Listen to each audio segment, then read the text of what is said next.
Hey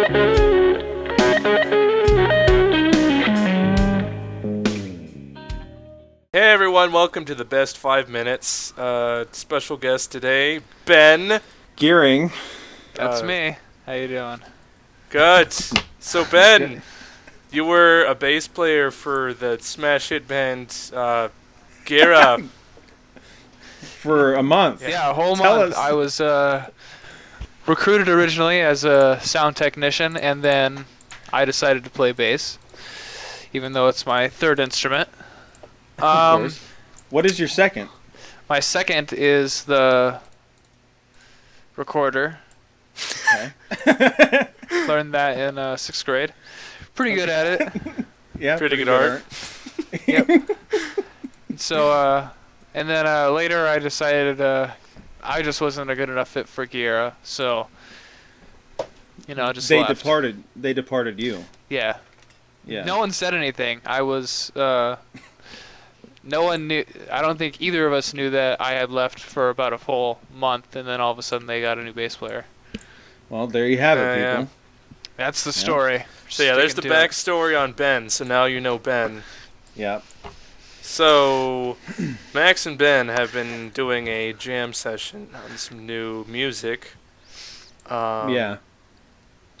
I'm drawing a blank on the title of this music because nobody told me about it. Let me explain what Kendall's doing here, people, before we get into this. Kendall's being the host here because me and Ben and myself are the interviewees. Yeah, That's right. So this is weird. This is different. This is wacky and kooky. And Richard's here, but you can't hear him. There we go. All right. No. I like how he tried. All right. So when did you guys decide that you should get together and jam? Ben, that was all you. That was all me. It was. I got the date right here, actually. Wow. There you go. What a trooper. It was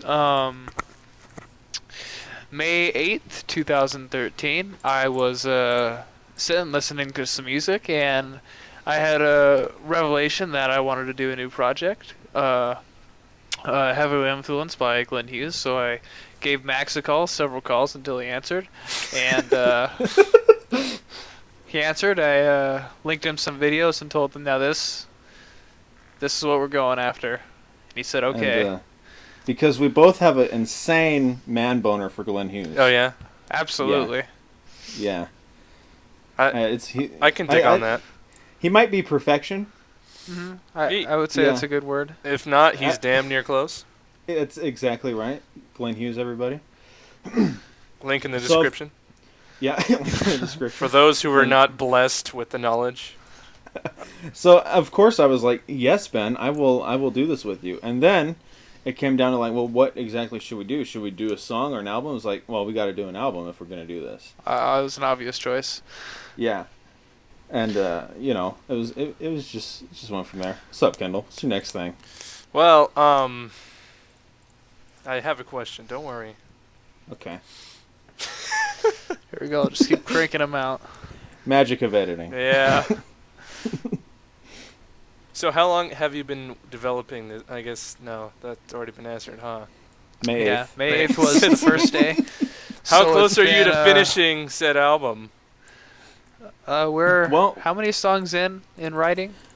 In writing, we're about 4 songs in. 4 songs in And- writing. We've and, got a couple recorded.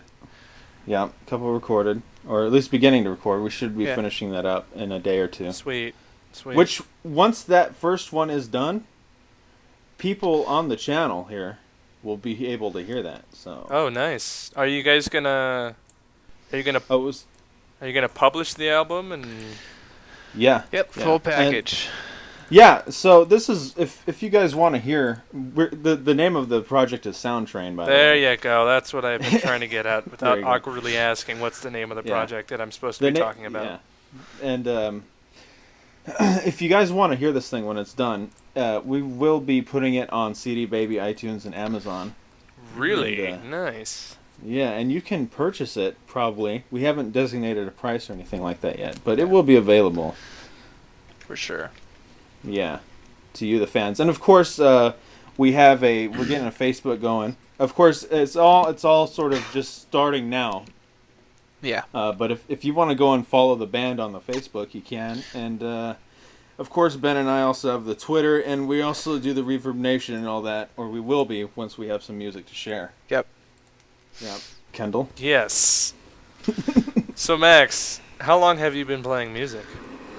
I wanted a violin when I was little. Mm-hmm. Really? I actually never knew that about you.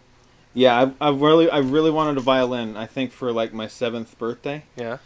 And for whatever reason, my dad was like, "No, no." I think he didn't want to deal with like the squawkiness of a child learning an instrument with his fickle little hands. so Yours they weren't got that me. little, though. Yeah, they were the size of face huggers.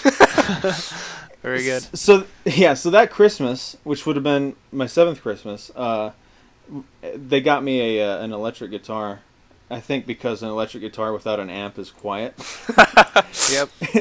Yeah, and there you go. And ever since then, I've been playing since then. So since I was about 7 years old, I'm 21 now. Oh, nice. And yeah. And then Go ahead. No, you go. No, you please. Well, Ben, same question. Same question. My very first instrument I ever picked up, again, was the recorder in 6th grade. And then I got a guitar in the 8th grade, I think. Played that a little bit, but it wasn't very good. Then in middle high school, started pretty late, in probably my sophomore year, I got a drum kit. And really took off from there. It was my instrument to play. So I've been playing drums for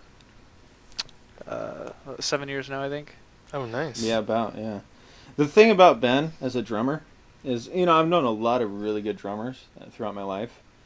And the thing about Ben is that Ben did start late, but he got a knack for it so fast. Because that's like all he did, Yeah. Mm-hmm. All he did was play for a whole summer straight. He just fucking got it. And I've never seen anybody take to an instrument that quickly and that easily. Right. It's kind of amazing. Yeah. Bria. Yeah.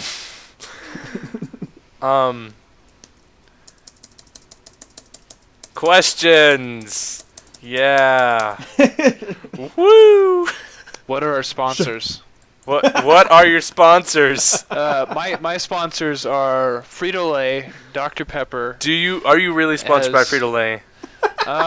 It's the actual contract is still being buffed out, trying to come to a equal agreement, but they are all possible sponsors. I'm also most likely going to be sponsored by Eclipse Gum, and God damn it.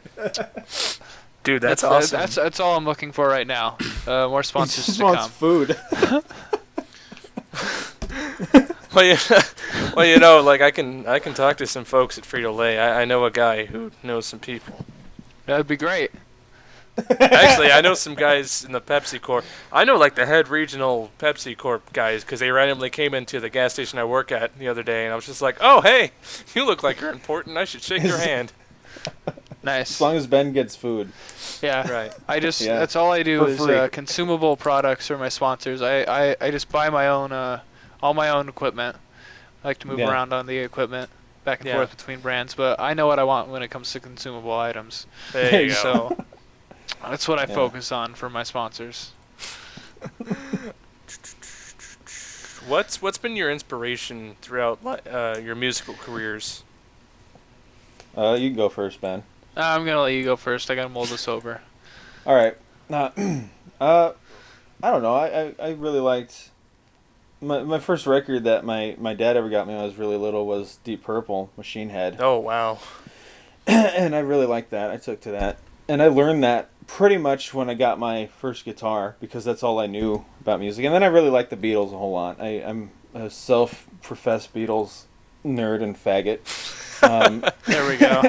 I also like I also remember hearing Johnny Lang and Eric Clapton and all them when I was really little because my mom would play it, and then like Crosby, Stills and Nash and all that. So I grew up listening to that, and then later I got turned on to guitarists like Eric Johnson and Steve Ray Vaughan and so on and so forth. Oh, And, yeah, it's just what I really like. Yeah. So there you go. What about you, Ben? As far as me, I would say my biggest influence and drive was the band Dream Theater. They really took me to another level of playing as well as musicianship.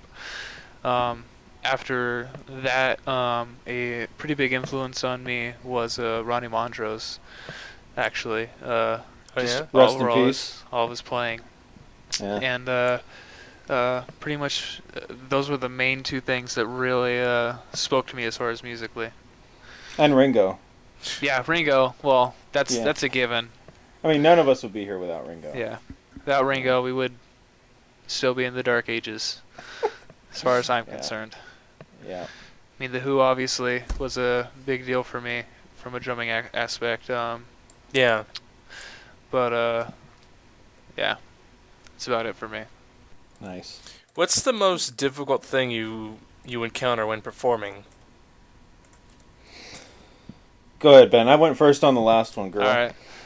The most difficult thing, I guess when something goes wrong, as far as technical wise, like if there's a technical problem on stage, I would say that would be my most difficult thing and the thing I most fear. Yeah. Besides that, really I just have a ball, absolute ball on stage. I love performing live, and there's like the pre-show jitters and stuff. None of that bother me. It's all an amazing part of the experience. Nice. What about you, Max? It's pretty much the same. I used to have a problem. I used to have a bit of a problem with nerves and all that, but not too long ago, I got this thing where I would play every weekend, and it just dulled that to the point where it's like, I'll go and play. But honestly, from that, because of the places I was playing at, the things that made me most nervous were the people who I was playing to. Because some of them are snakes, and or they start dancing around, or they start talking to you in between songs or shows or whatever. Oh yeah. I love people who are fans and all that. Obviously, Yeah. But when they start to touch your knobbies on your pedals and touch your shoulders and shit, come on. Why are they Well, getting a that little too close to much. you, man? It's small place. Oh, I got you.